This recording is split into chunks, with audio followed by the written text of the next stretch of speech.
All right, hey everybody. We wanted to have a little bit of a conversation discussing future lead times and what's going on there, as the world has been crazy for about 3 years. I mean, it's always been crazy since the beginning of time, but the last couple of years have been much more crazy and made some kind of dynamic changes in various industries, right? Some industries have gone up, some have gone down. Everything's wild. Anyway, I want to start a kind of a conversation discussion around our lead times. We finally got all of our orders from Blade Show, which the shows always give us a big spike of orders. We just finally got those all in and kind of clarified, and our data is about as clean as we can make it. And so then we can start looking at our lead times and seeing much more clearly what they're going to look like. On chrisreeve.com, we've got most recent lead times.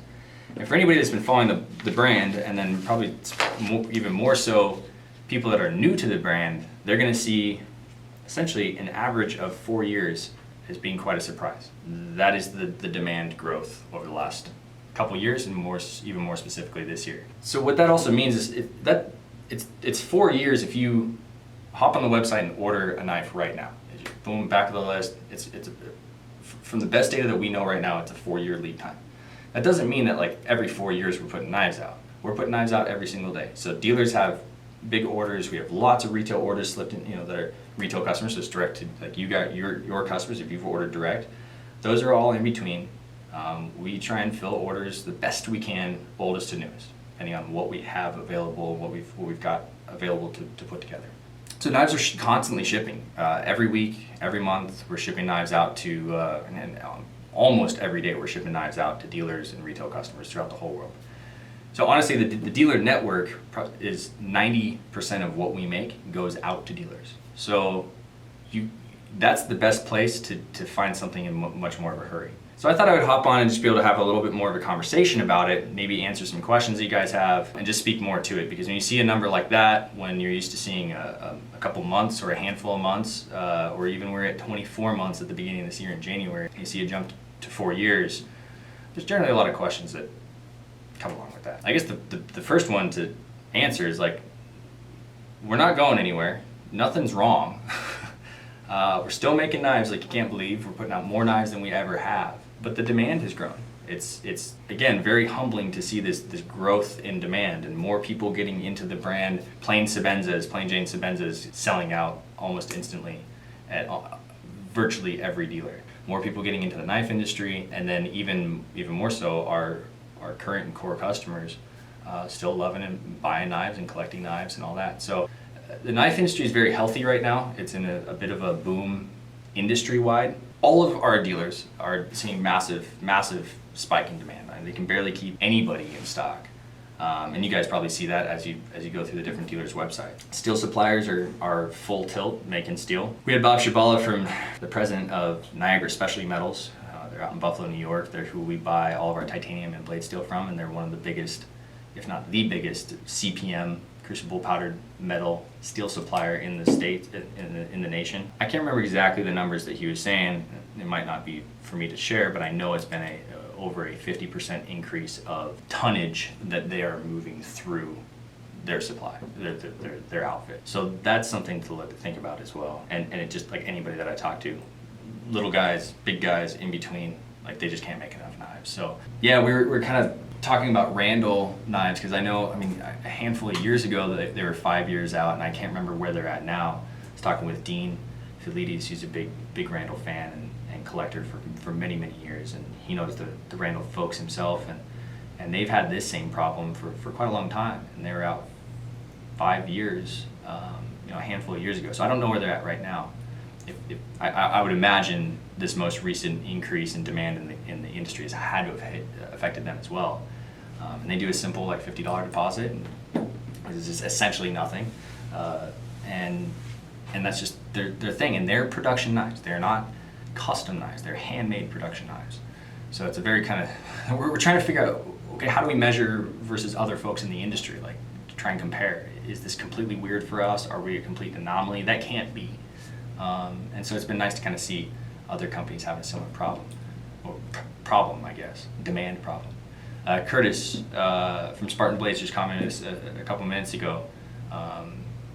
When we talk demand, he's got Spartan Blade Sense the same thing, and we all talk about how extremely humbling it is to see how many people want our knives. So it really keeps us on the straight and narrow, and in some ways it's kind of forced our hand to stay on the straight and narrow even more so. So there will be some extracurricular projects and things like that starting to fall off. So Curtis just said they're almost a year and a half out now, which is that's the most I've heard from you guys. That's huge. And you start seeing these orders come in and you see these numbers, you're like, I don't know what to do with this. So in some ways you kind of like keep your head low and just try and make the knives and see if anything changes. But I think we finally hit a point where we go, okay, now we kind of need to address this. In some ways, like it's the golden age. It's a golden age of the knife industry. This year, last year, even in 2020, everybody's doing very, very well. People want knives, and the industry is very healthy. So that's very fortunate for all of us. I pulled this little graph here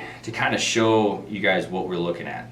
This just has dates on the bottom. I pulled the quantity out of the side because frankly, you guys don't need to know that. But I've got dates running through here. So what we're looking at, this is 2020. And what looks to be nominal on the chart at this point was the highest backlog we'd ever had by a long shot. I remember calculating kind of how many months worth of production we had on our backlog here, and it was like 23 or 25 times our monthly output of knives to be made, orders to be filled, back here at 2020. So you get to 2021, and each one of these little lines is a different model. The big top one is large Sabenzas, the red one and the blue one is small Sabenzas. So you get through here to 2021, this is all that COVID year, and we saw orders just coming in, and then through last year, it just took off. And then right here, this is 2022, and this is Blade Show, and you can see what it's done. We're currently at 50 times our monthly output in knives to be made. So that's just looking at it from the kind of the big picture, top down, what we're looking at. So that's why these lead times go up. Now we can affect that by putting more knives out, obviously, and we're going to keep doing that, keep adding more to our production, but there's got to be a stability to it. We have 43 different families here in the shop that we have to make sure that they are secure going forward. They have careers, they've got bills to pay, all that. So we don't want to get over our skis enough that the company tanks or we get in a real problem where we have to lay people off, and the other foot's gonna drop on the economy. I don't know what that means. So we're growing, I can tell you that. Like I said, we took delivery of a vertical milling machine 2 weeks ago. On Monday, I have another big, huge surface grinder coming in. First week of August, we have a massive horizontal machining center, which will be the third of its kind. It'll have 5 pallets on it, so just a 2-pallet machine like we have now with 240 tools. It'll be a hell of a machine. It'll add another third capacity to our handle output. And then September, we have 2 screw machines coming in. Yeah, it's crazy. We're trying to hire people. We just hired a person today. We're looking for good machinists. We're looking for people that want to get on board with a company that wants to get going. We need people that want to jump in and work and build a good career and are loyal to a brand and want to work hard. There's nothing wrong in working hard. There's some people that can cut it and there's some people that can't. So if you know anybody that wants to do something like we do, send them our way. We're definitely looking for a lot of machinists, machine grinding or hand grinding experience. Pretty much anything that fits in our shop. We need people. We've got a great crew, and we've been hiring, and we've been doing pretty good this year so far, retaining a good amount of people. But I hate to say COVID again, but something that we have seen is all sorts of folks, either coming in and moving on for a variety of different reasons. It just the most random reason. It just is what it is. So we've been very stable. I'd say probably for the last 3 years, there's been a 75% core of our company that's been very stable, and about 25% of the personnel has kind of been coming and going. And as you've seen, the front office has kind of like morphed a couple of times, and that's always very frustrating from our side because that's like your face changing and your voice changing, quite frequently, and so that gets a little bit frustrating. But we've been lucky that we kind of go from one good team to another good team to another good team, and we've been just been very lucky that we've had really good people and really good teams. So bear with us, I guess, as much as you can through these times. I'm always very easy to get a hold of through the front office during business hours. If you ever need to talk to me personally, I can always get on the phone, or So anyway, I've got a kind of a little bit of a list here. I actually have notes today, which is wild. I'm trying to kind of answer some of the questions we've heard or you might have, because I've seen some pretty wild accusations of like, well, do you guys even make knives anymore? And I never see your knives in stock or things like that. And it's just none of that's true. We are here. We're growing. Like anybody that stays close to the brand or follows the brand knows that we're growing. We've always been very humbled with the folks that want to order direct with the company. It's huge, it's really cool. But yeah, 4 years is a long time to wait. You know, a lot of people say, well, that knife's not worth 4 years, waiting 4 years, and it might not be. That's for you to decide. Our goal is to make these as fast as possible and shorten that lead time. I want to get back down to a handful of months without sacrificing the quality, our company, our reputation, all that kind of stuff. Look, you're not expanding fast enough to keep up with demand. I think I kind of talked about that a bit. You know, I've had a couple people throw some pretty serious accusations at us, like we're not doing anything or we're sitting on our ass. I can tell you we're not. You know, we added another third to our square footage, so we're sitting at about, I think it's just under 23,000 square feet, all said and done. So that's giving us a lot more room to move stuff around. Another big factor that we're in the middle of is buying machines and trying to stay ahead of machines, of old machines going down. So buying new machines to come in to kind of preface before machines we currently rely on that are older, like go down, and then we're in a real problem. But it takes like the vertical that we just ordered, or that we just received, we ordered in March, I think, or April, or February, March, and it just showed up. I mean, the screw machines got bumped back from August to September, and I'll know, like, when, you know, I'll believe it when I see them. So yeah, look, we're doing everything that we can. There's also personnel, trying to hire and retain personnel. What have you guys been doing to mitigate the hyperinflation of raw material? To answer directly, we haven't done much to mitigate it. We've more so been lucky that the main suppliers that we use, we haven't seen drastic increases. We've seen increases go up on titanium, steel, Damascus, various things. Round bar for turn parts, we've seen it go up, but nothing has had that massive curve. Knock on wood, we've been pretty good. Aluminum's been really expensive. Now, we don't really make anything but like the military knife screw sleeves on the fixed blades. We make those out of aluminum round bar. It's not a massive impact there, but what we've seen is for fixturing, so like big tables, like subplates that we put on our machines. We just ordered a new horizontal milling machine that takes 5 big tombstones. Each one of those tombstones is fully aluminum. I think they're Mic 6, and aluminum's basically doubled in price. For like the vertical machine that we just took delivery 2 weeks ago, what was a $3,200, so 3-inch by 22-inch by 55 or something inch subplate 2020 was $3,200. This year was $10,000. So that's where we're seeing some of the big impacts there on materials. But luckily, knock on wood, we've been okay. There's been weird stuff that pops up. Another question is like, why don't you raise your prices?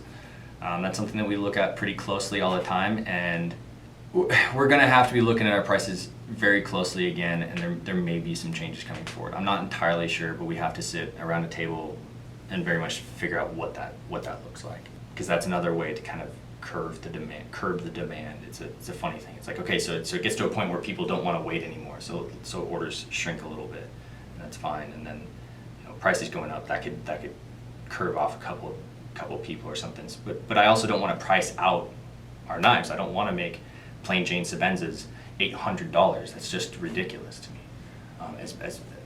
unless we have to, but I don't see any reason why we have to. So a lot of times in the previous price increases, it's more, I've tried to hold the plain Sebenzas and the micarta inlays exactly the same, but it's the other stuff that starts to go up. It's the additions and the additional stuffs, wood inlays and Damascus, stuff like that. Yeah, what caused the surge in orders across the industry? I don't really know. I mean, there's the big C word of COVID. It was like a big randomizer. A lot of weird things happened.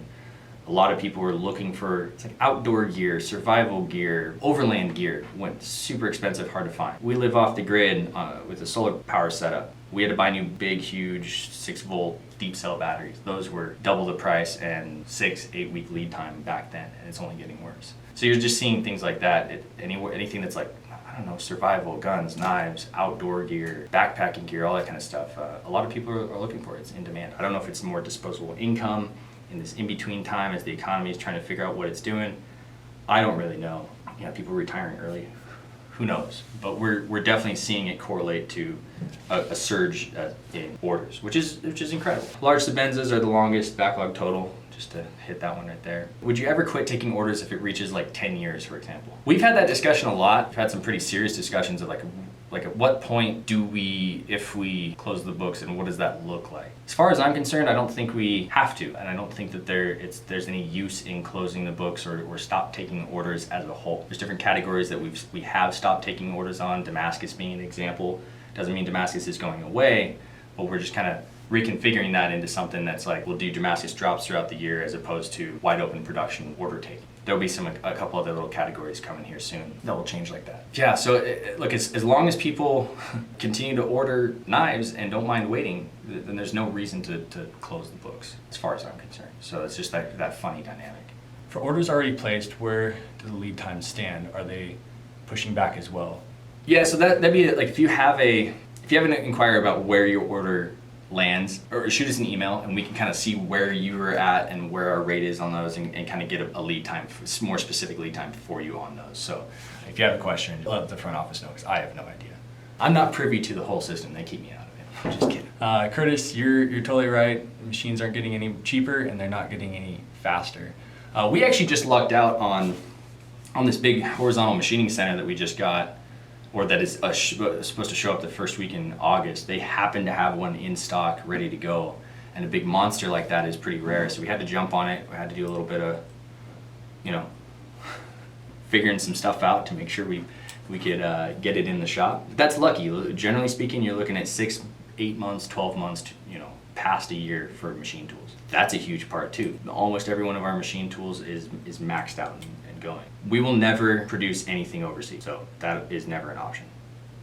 Just to be said. I saw a comment come through there on that. Real quick, knife shows going forward. I think I'm going to pop down to the California Custom Knife Show in October, and then we're not doing anything until SHOT Show in Vegas in January, and then Blade Show again in June in Atlanta. That's been part of it too. Is there's a cost to every show, and this year was very interesting. With Blade Show, we could quantify more of what the cost of going to the show was, outside of like paying for hotels and the bar tab and like the sending, paying for the rentals, like the display cases and the booth space and like all that kind of stuff. Like that's just the hard cost. But then there's the cost and impact on the production flow in the shop. And so that was very interesting. And you balance it. It's a very worthwhile thing to have. You got to go to these shows, like Blade Show in Atlanta. Like I don't think we'll ever stop going to that show. We can't. Like it's so much fun.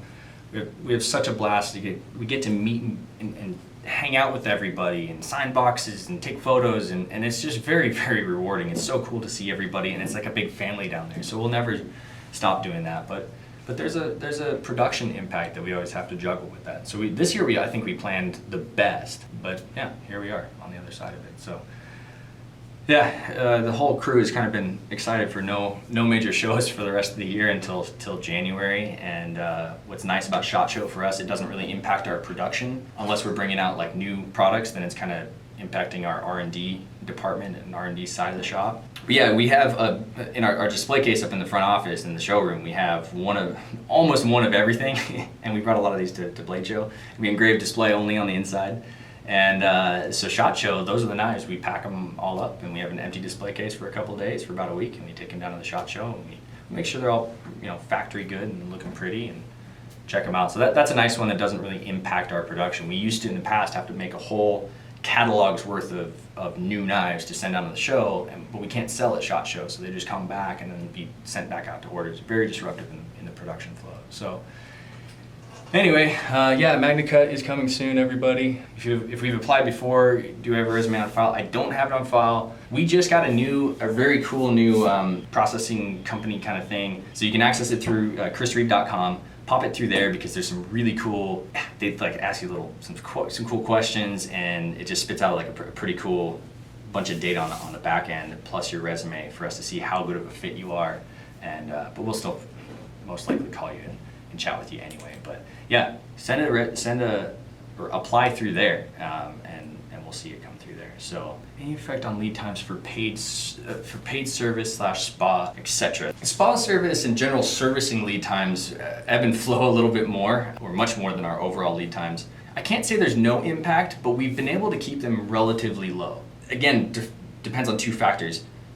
Personnel in the shop and like how much we can chew through, people being out sick, people, other stuff happening. If we have one guy out on our general production fit bench, our servicing tech jumps in to fill the production stuff. It just has to be the priority there. And so that's one day or a half day or something like that where he's not being able to get to the general servicing knives. Now, we've been looking at the servicing knives in a bit of a different way and still kind of reconfiguring how we prioritize those things. But if there's knives that need like a whole new blade and the lock cut and refit and tune where you really need like the fit bench guys to address it, those are kind of wait for that fit bench tech.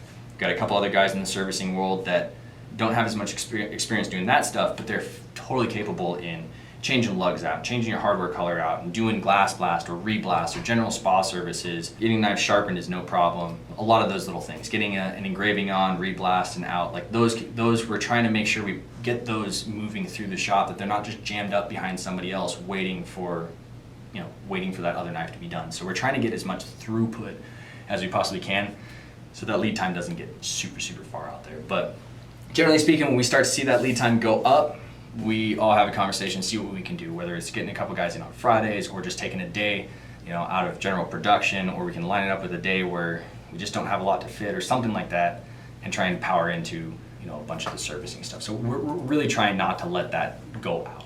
I think right now we've had a lot of coming. Well, and the other factor is sometimes we'll get a wave coming in. We knew it was going to come, but like when Glass Blast first hit and everybody was going, oh, I want Glass Blast, so knives are coming in. It was great, and we kind of knew, and so we tried our damnedest to kind of keep up with that. But yeah, you never know. Murphy's Law is that like everything hits at one time. So we're gonna try and stay on top of it. Sawyer and company, Sawyer, Nolan, Matt, Garrett, all those guys, Brendan, all those guys that are involved with servicing there, they're really trying to keep an eye on it, stay on top of it, and get knives turned around as fast as possible. If you have more specific questions on that, servicing@chrisreeve.com is a great place to ask those questions. Anything special about this particular blade show to cause such a spike? Yes and no, not really on one hand, because every blade show we get this spike, and what that does is it kind of creates a wall in our backlog, and so when we hit that, oh shoot, there's all these knives that are due now. So we try and like work with the dealers more specifically to kind of spread some of those orders out or try and tackle that. But then on the other end, people, like I think missing 1 year in 2020 for Blade Show was a big thing. So like in 2021, it was overwhelming. It's just so everybody wanted to see each other again and all that. So it was great to get everybody back in. I think that same fervor and sentiment transferred into 2022 this year. A lot of people, they couldn't even come back on 2021, made it back in 2022. So it's like seeing everybody. There's a pile of makers. I mean, they sold boatloads of tickets. I think they had a record-breaking year, the Blade Show did. And then we brought out 2 new products, and that's always kind of an awkward thing. We had 2 fixed blades that we brought out, and even though we took a lot of orders just on those, it always comes with a pile of more orders from other stuff. We also brought out the Insingo and Tonto with the Sabenzas, and so that also factors into a lot more orders of even just the normal stuff all the way through. So a lot of dealers will say, hey, I'll take a handful of those, whatever quantities in Tontos and Insingos, but I'll tack on some more drop points for me as well. So I think a lot of the dealers are seeing and having a lot of faith in the brand. It might sound big-headed or something like to say that, but frankly, it's very humbling when you have, at SHOT Show, dealers would come up and say, hey, how's it going? So you're about 24 months out, 2 years out. Like, yep. Okay, here's another order. Like, oh, okay, cool. You're 24 months. You got that right. Yeah, no, cool. Yeah, just that's huge. That's very humbling to us. So I think when they see a couple more products come out, that also kind of helps the brand look strong or something like that. I'm not entirely sure because I'm not in the heads of all these folks that are placing orders, but I think it's something like that. So definitely all that factored into this Blade Show this last year. But Blade Show is always like a massive order and take a wall. SHOT Show is always a massive, that's all you can do at SHOT Show is take orders in. We stopped going to the IWA show in Germany, which is like the SHOT Show of Germany. Some of that was just like COVID traveling restrictions and stuff like that, but then it's been hard to get back. I love seeing like all of our European customers and dealers and all that is very, very useful. We just haven't been in a position to make it I hate to say worthwhile, but that's kind of what it is. It's a long trip. It beats the crap out of us. We love seeing everybody, but it's just hard to justify that show. So we dropped that show. A lot of the little custom shows, when we go to those, we have to, like, when we go to shows, you have to bring a show special of some sort. It makes it worth it not only for us, but it also makes it worth it for more so the customers, right? The customers are sleeping, 2 days out in front of the show and stuff, which is, again, actually very humbling to see people will do that. So we've had to drop some of the custom shows because those special editions, even though we've started to get more of like an R&D shop that a lot of that runs through, it still impacts the production of the rest of the shop to some sort of degree. So, and just bandwidth, we have to kind of figure out a lot of these things, and whether it's not even just hitting the rest of the shop, it's taking some of my guys that I need in the rest of the shop and their bandwidth as well into those kind of R&D projects. So yeah, it's been tough to hit some of those custom shows. So we missed California Custom Show, I think, the last 2 years for the first time since 1987, which is really sad. But I think Ann and I are going to pop down this year. We'll bring a handful of knives. I think the goal is to bring a handful of pretty fancy little knives. But that'll be the one custom show. It's just I want to go back and see everybody and all that. So that'll be October, and then yeah, really we're just toggling back and forth every 6 months. The January SHOT Show and then Blade Show, in June. So there you go. Yeah, I hope this makes sense. I hope it's not too long-winded. But yeah, just wanted to talk a little bit about behind the scenes, how we're looking at the lead times. Just because you see a 4-year lead time doesn't mean that there's problems with the company. It's actually a sign of massive success, very humbling success. Yeah, I mean, the other part too is we don't take any money down on the orders too. That kind of changes the paradigm a little bit there. So yeah, the whole name of the game here is growing as fast as we possibly can with mitigating risk and not dropping our quality. We've done it for 30 years. We'll continue to do it. And yeah, that's I guess that's the statement from Chris Reeve Knives.